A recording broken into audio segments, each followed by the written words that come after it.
The Smart Corridor Plan will cut travel time. This campaign ad uses its big print and happy jingle to encourage a vote for Austin's Prop 1.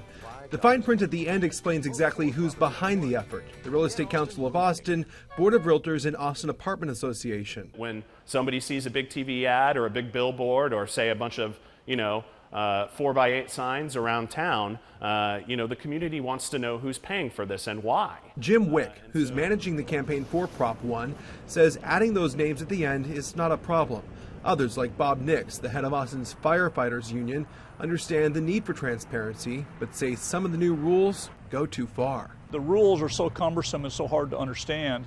For somebody new to the process, I think it probably bars people from entry. The big print is designed to grab your attention, like here at the corner of South Lamar and Barton Springs Road. But the new law requires them to also disclose the top 5 donors of the campaign, so that way you know exactly who paid for it. These two signs come from 2 different PACs, but neither appear to pass muster. Campaign finance reports show Mike Levy and Jim Skaggs have poured more than $70,000 into campaigns against Prop 1. And guess what? There's no mention of that on any of the signs or campaign ads. Austin's Prop 1, rated R for ridiculous. The top donors should be in the white print at the bottom of the screen or in this full-page ad in Sunday's paper. Instead, it only lists the treasurer, which isn't good enough for campaigns in Austin in 2016. Austin leaders put up these banners last year to show the world the heart of the live music capital.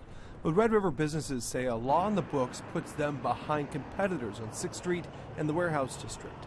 Mohawk manager Cody Cowan has worked in all 3 areas. We soon realized that there was a real disproportionate situation. Bands can play to last call in most parts of downtown, but not in the Red River District. They face a curfew 7 nights a week, which Cowan says translates to virtually no revenue. When we don't have performances going on, it's a real challenge to get folks as a destination, to draw them down to Red River. And right here at 7th and Red River is where that curfew ends. Businesses on the south side get to play music with no curfew. Those on the north side have to stop at 10:30. I think it's really important that we bring equity to the equation. Councilmember Ellen Troxclair chairs the city's Economic Opportunity Committee.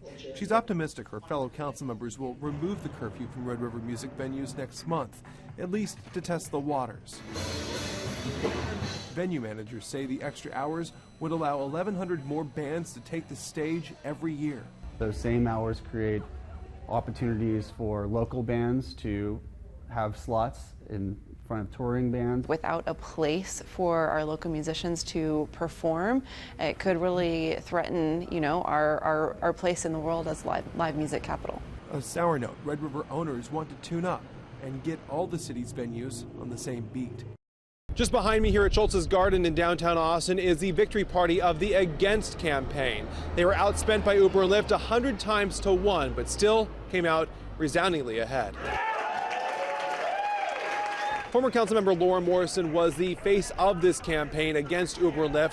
She built the narrative around them being corporate bullies trying to write their own policies. It's a message that appeared to resonate with Austin's voters. But now Mayor Steve Adler says that he's looking forward to meeting with Uber and Lyft and negotiating a solution. He says not a compromise, but a solution. He says that he would like to see fingerprinted drivers at scale in this city. We need fingerprinted TNC drivers at scale. Which means that we need a lot of TNC drivers to have it at scale, and people need to be able to have a meaningful choice to have a fingerprinted driver. Now, this vote also means the possible end of jobs for about 10,000 plus drivers here in Austin who rely on Uber and Lyft either for their main source of income or for supplemental income. Now, we talked to one of those drivers tonight who says that he is dumbfounded. The result's going to be more DUIs potentially. There's going to be a lot less service to those individuals who are not as fortunate to own an automobile or who can no longer drive. Now, currently, Uber and Lyft both said that they're going to leave at 5 a.m. for Lyft Monday, 8 a.m. for Uber, because of the vote here tonight. Mayor Steve Adler says that he's still been in talks with both companies privately. He says he's not ready to talk about what they've negotiated yet, but he hopes they'll stick around at least to get some resolution soon. In downtown Austin, Jeff Stensland, Time Warner Cable News. This home's been in Reedy Spigner's family for generations. I inherited this house for my children. My grandmother said that make sure that my grandchildren go to college, or that you allow them to do whatever they want to do to be successful. But since his grandparents were well known in Austin's black community, the home could be considered historic. That creates a hurdle since Spigner wants to sell the aging house and every buyer wants to tear it down. I'll probably lose my property. These photos show foundation issues and an interior Spigner says isn't worth saving. Neighbors support his plan to demolish, well, except one. At first, Spigner thought this was a personal vendetta against him by one of his neighbors. That happens to be District 1 Councilmember Ora Houston. She lives just 2 doors down in this house here with the yellow shutters. Someone that I voted for to represent my community, and now she's opposing everything that we fought so hard against. Houston asked to have Spigner's demolition request postponed, plus 11 others.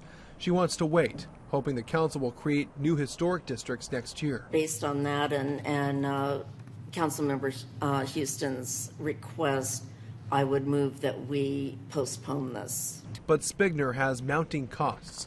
He worries he'll lose the house to the bank before a decision's made. I think that we're being used as a pawn in the game for the development of East Austin that's already occurred. An effort to stave off redevelopment at the cost of homeowners eager to cash in on a hot housing market.